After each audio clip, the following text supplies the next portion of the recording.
Room খুলতেই দেখা গেল খাবারের প্যাকেট আর ময়লা আবর্জনায় প্রায় ছাদ স্পর্শ করেছে একটি হোটেল রুমের। সম্প্রতি এমন ভিডিও ভাইরাল হয়েছে সোশ্যাল মিডিয়ায়। চীনের চ্যাংচুং শহরের ইউনসাং ই স্পোর্টস হোটেলে প্রায় টানা 2 বছর একটি কক্ষ থেকে গেম খেলা এক গেমারের ঘর আবর্জনায় এমনভাবে ভরে ওঠে যে ময়লার স্তূপ প্রায় ছাদে ঠেকে যায়। গত 12 ডিসেম্বর কক্ষ পরিষ্কার করতে গিয়ে কর্মীরা খাবারের প্যাকেট, বোতল ও ব্যবহৃত টিস্যুর নিচে চাপা পড়া গেমিং চেয়ার ও ডেস্ক খুঁজে পান। জানা গেছে ওই যুবক প্রায় 730 দিন ধরে পরিষ্কার কর্মীদের ঢুকতে দেননি। খাবার আসতো শুধু অনলাইন ডেলিভারিতে। সবচেয়ে খারাপ অবস্থা ছিল বাথরুমে। টয়লেটের চেয়েও উঁচুতে জমে থাকা ব্যবহৃত টিস্যু ও নোংরা পানির চিহ্ন।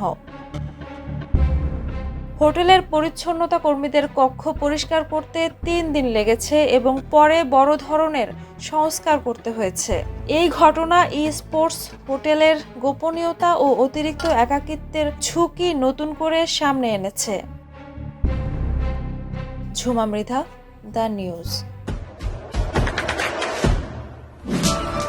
দেশে দেশে সবার সাথে দ্য নিউজ।